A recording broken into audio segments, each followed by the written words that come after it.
Salut tout le monde, désolé pour ces quelques jours d'absence. Écoutez, la vie avec un bébé c'est compliqué et ça prend énormément de temps. Aujourd'hui on va revenir sur Néo parce que ces derniers temps il y a sa mère qui s'est exprimée de plus par rapport à ce qu'elle a vécu en prison, plus Néo, où est-ce qu'il en est au niveau de sa dépression. Avec quelque chose à manger, à boire et sur ce, c'est parti.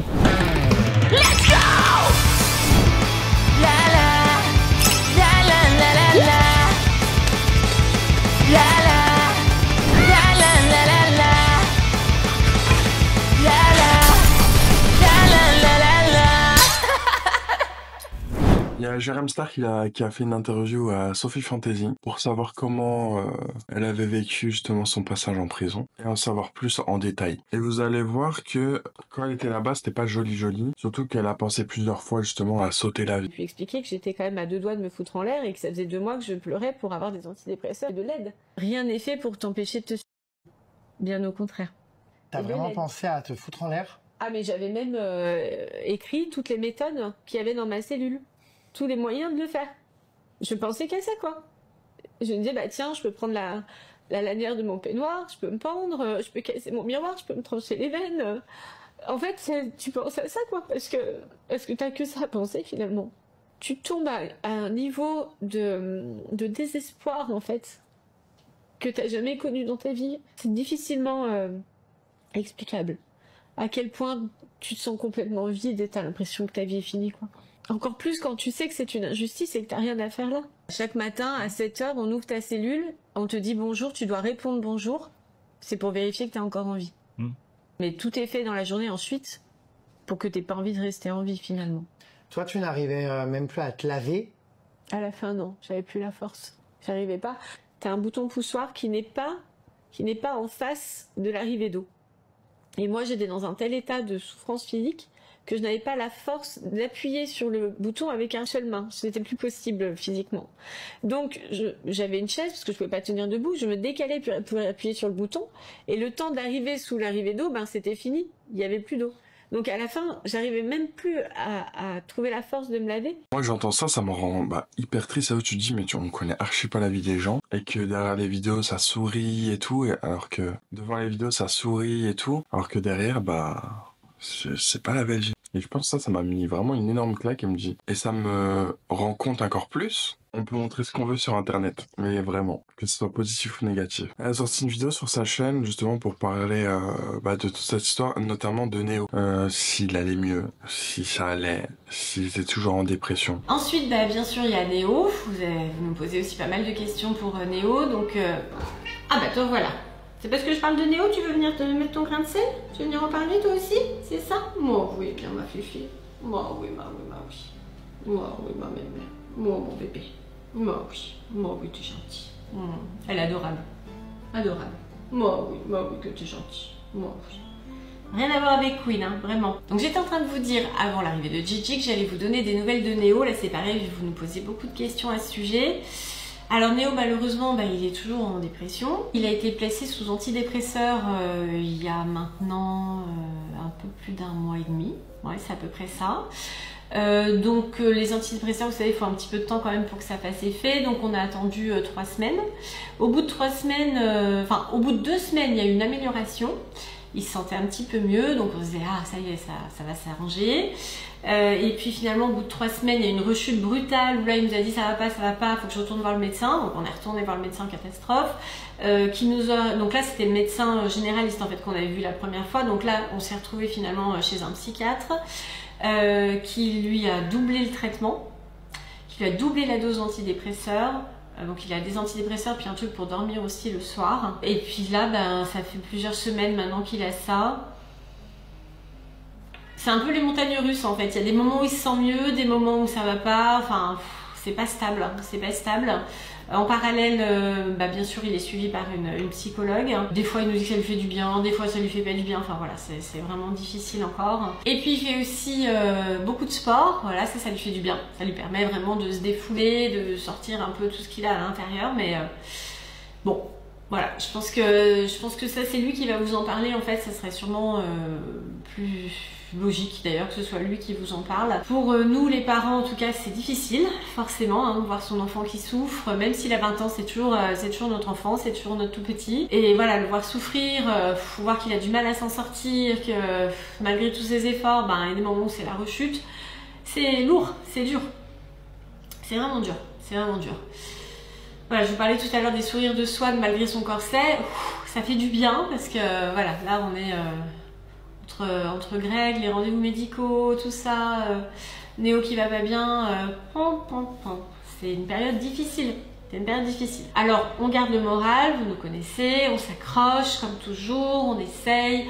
Voilà, on a quand même des moments où on rigole parce que c'est notre façon d'être et que voilà, quand on est tous les quatre, on se marre bien. Donc on essaie de garder ces petits moments précieux où on relâche la pression et où on se marre pour rien et ça nous fait un bien fou. Il y a longtemps qu'on n'a pas tourné de vidéo ensemble, ça fait plusieurs semaines maintenant. Ouais, pratiquement depuis le retour de l'Italie, qu'on n'a rien tourné. Et ça nous manque parce que ça nous fait du bien, ça nous met des ondes positives, tout ça. Donc là, j'espère qu'on va pouvoir reprendre. Encore une fois, c'est compliqué entre Néo qui va pas bien, entre Greg qui est souvent à l'hôpital, voilà.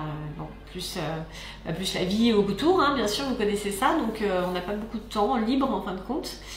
Mais là, on va essayer de reprendre quand même. En espérant que ça puisse se faire et qu'on puisse vous partager à nouveau des choses plus joyeuse. Voilà, c'est quand même notre souhait encore et toujours, on espère pouvoir revenir aux paillettes. Voilà.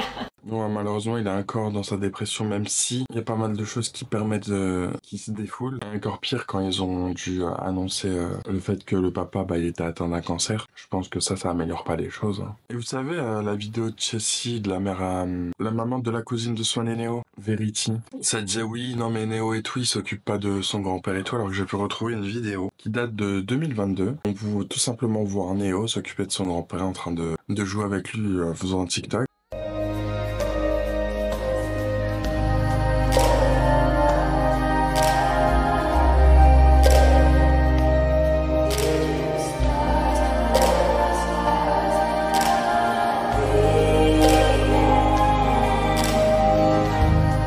Dans les commentaires, c'est marqué « Mon grand-père est gravement malade. Les moments que je partage encore avec lui n'ont pas de prix. Profitez à fond de votre famille. » Donc ça prouve que il s'occupait de son grand-père, qu'il le rendait visite et que voilà, qu'il tient à lui. En tout cas, il y a des gens qui ont justement participé au hashtag FreeNeo en disant que ses parents l'exploitaient, etc. Il y en a, ils se sont excusés. Genre en mode désolé, on savait pas tout ce que t'as vécu et qu'aujourd'hui on est sincèrement désolé et pardonne-nous. Tout le monde y est passé.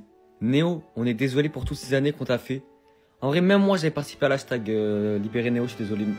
Pardon. Dans la vidéo, il critique les banques françaises, Maclay Carlito, le roi des rats, Tuto Bubble Tea. Les gars, en fait, Néo, il a dit les termes dans sa vidéo. Je viens de la terminer. Franchement, en fait, la haine est injustifiée, a toujours été injustifiée, t'as vu? Mais j'espère vraiment que les gens qui continuent à lui casser les couilles après toutes ces années vont enfin arrêter. En mode, dans la vidéo, il a pris ses couilles et il les a posées sur la table. Vous voyez ce que je veux dire ou pas un peu? Genre en mode, imaginez le scénario, il prend ses couilles et vraiment il les pose, genre.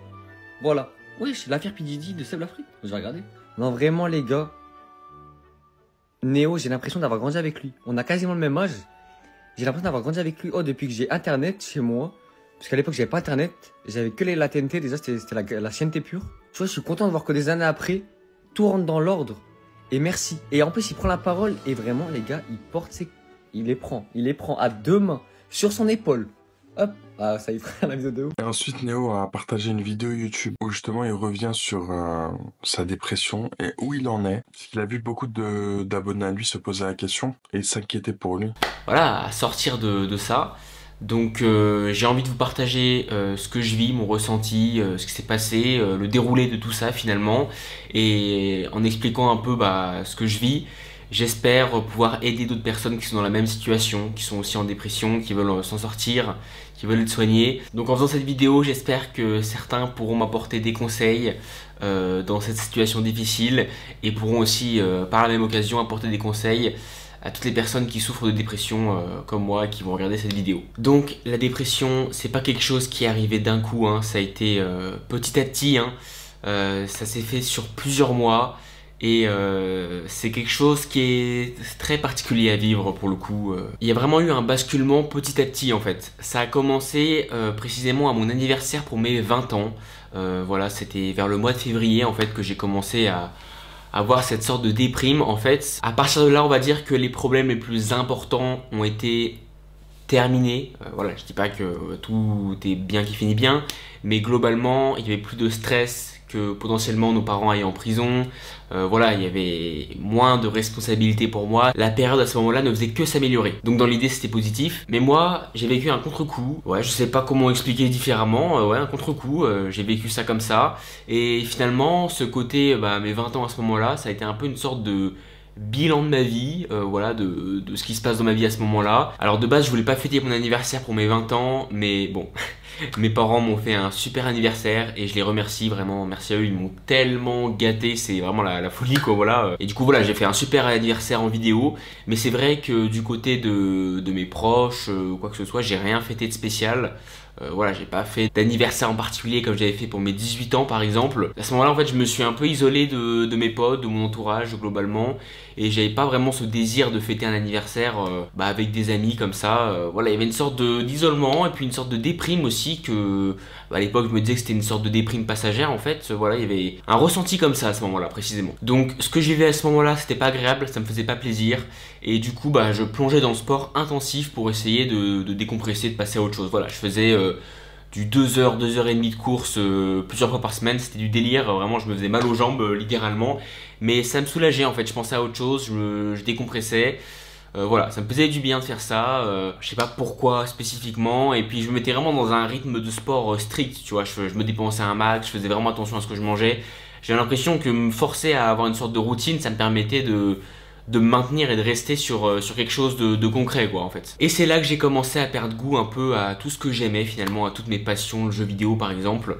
Vraiment j'ai commencé à plus aimer grand chose, à plus kiffer ma vie en fait. Voilà, j'ai une sorte de perte d'intérêt de tout, j'ai fait une sorte de crise existentielle en mode il n'y a plus vraiment de sens dans ma vie. Voilà, une sorte de grosse déprime là pour le coup. Je me sentais vide, je ressentais plus rien, je voulais plus rien faire, j'avais plus envie de rien du tout.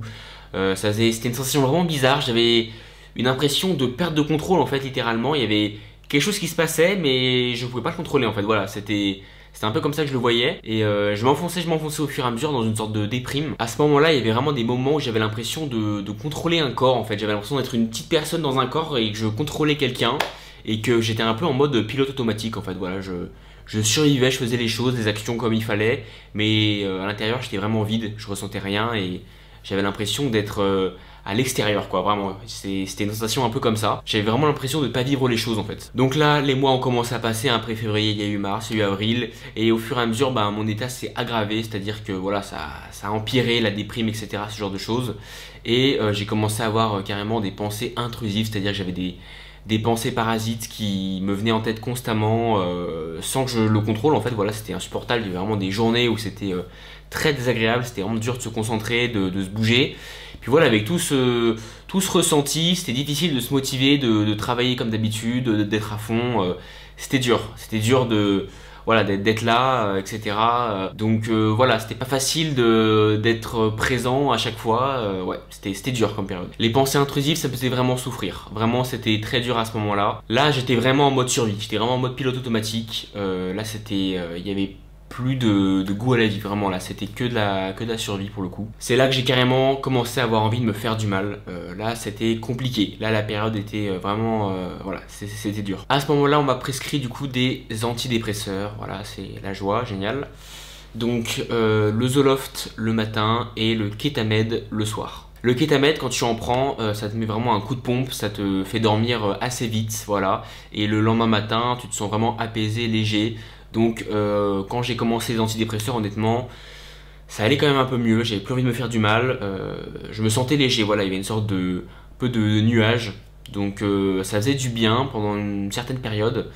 Et ensuite malheureusement c'est revenu, voilà, malgré tout. À ce moment-là, on m'a prescrit du coup une double dose de Zoloft, voilà, c'est le traitement du matin. Et bon, malgré ça, il n'y a pas tant de différence en fait, voilà. Alors ok, effectivement, le Ketamed, ça m'endort facilement le soir, et le matin j'ai l'impression de me réveiller d'un coma, voilà. C'est vraiment un peu ça le ressenti, et je me sens assez léger, même si après, au fur et à mesure de la journée, bah ça va moins bien après. Donc voilà, malgré tout ça, ça aide un peu, mais pas tant que ça non plus en fait. Donc là, toutes les personnes qui n'ont pas de dépression et qui regardent cette vidéo, elles doivent se dire, bah Néo, franchement, ok, t'as vécu des choses difficiles, mais là, bon, c'est toujours dur, surtout avec ce que vous avez appris récemment, par exemple pour mon père. Mais honnêtement, t'as quand même une vie confortable, t'as une bonne vie quand même, honnêtement, t'as une vie vraiment sympa. Voilà, t'es créateur de contenu, tu gagnes bien ta vie, il n'y a pas de raison d'être dépressif. Et c'est honnêtement ce que je me dis, comme vous en fait, je me dis la même chose. Je me dis, il n'y a pas de raison d'être... il y a des raisons d'être triste, mais il y a aussi plein de raisons d'être positif et de se sortir et d'être motivé en fait. Mais malheureusement, je contrôle pas, et c'est maintenant que je m'en rends compte. Voilà, c'est vraiment des fois une sensation de désespoir qui est intense. C'est pas quelque chose que tu contrôles, c'est pas quelque chose que tu peux gérer comme ça. Et ça arrive malheureusement, sans que tu le veuilles. Donc il y a eu des conséquences hein, avec ce que j'ai vécu, j'imagine. Malgré tout, j'arrive pas à m'en sortir. Il y a eu des moments évidemment où je me suis dit, tu t'en fous, t'ignores et tu avances, tu bouges, tu y vas. Faut pas se dire que c'est quelque chose où je me suis dit, vas-y, il y a une dépression, je fais rien. Moi, je suis vraiment quelqu'un, quand il y a des problèmes, je veux les régler rapidement. Je veux enchaîner, je veux aller sur autre chose. C'est vraiment me morfondre, c'est pas quelque chose que j'aime. Hein. J'ai vraiment parlé du négatif, tout ça, je déteste. Honnêtement, faire cette vidéo, ça me fait pas plaisir. Hein. Voilà, partager ça, ça me fait pas du bien. Enfin, ça me fait quand même du bien de partager mon mal-être avec vous, mais m'ouvrir de cette façon, ça me fait pas plaisir non plus. Voilà, moi, je veux vous partager des choses positives, je veux pas vous partager de la dépression, quoi. Ça me fait pas plaisir, évidemment. Donc du coup, pour ça, je me dis la même chose. Je me dis, vas-y, je vais enchaîner. Je vais penser à autre chose, je vais bosser, machin, je vais me bouger, ça va aller. Donc voilà, je me mets à faire du sport à fond, à me focus sur le taf, voilà, les contenus, voilà, gérer mes mails, machin, les sociétés, enfin bref, voilà, vous connaissez. Mais malgré tout, ça revient, il y a des moments où le désespoir, il revient, ça redevient intense, ça fait une sorte de cercle vicieux en fait, où les choses reviennent et tu contrôles pas en fait, t'arrives pas à gérer le truc.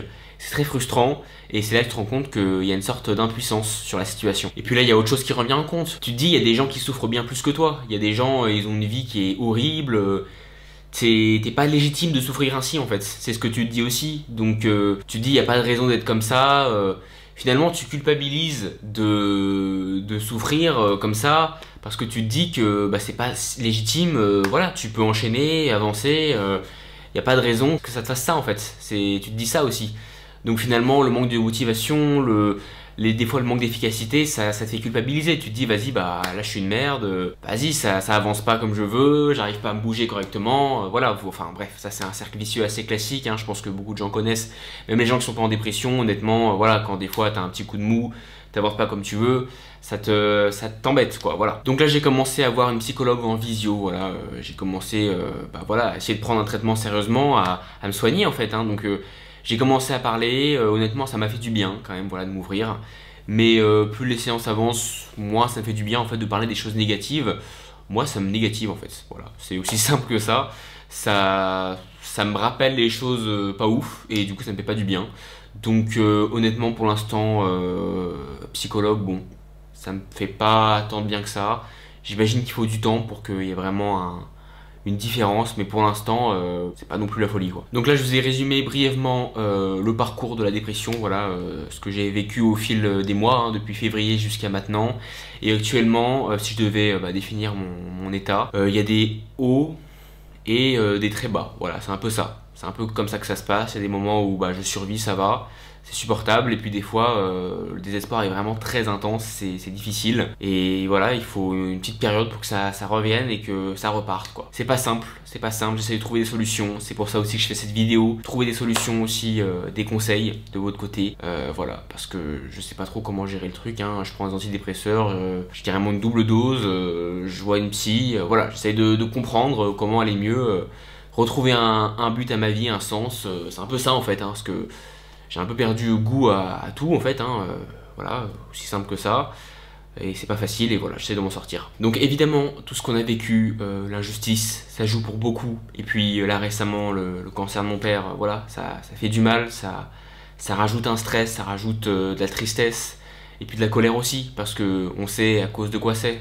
à cause d'une partie de notre famille, les injustices, voilà, tout ça, Ça nous a fait du mal, pas qu'à moi, aussi à mes parents, à mon frère. Et malgré tout, faut qu'on arrive à s'en sortir et c'est ce que j'essaye de faire. Je tenais aussi à remercier sincèrement mes parents, voilà, qui m'ont énormément aidé. Hein. C'est ma mère qui m'a aidé pour prendre des antidépresseurs, pris mes rendez-vous pour la psy, enfin voilà, elle m'a beaucoup aidé.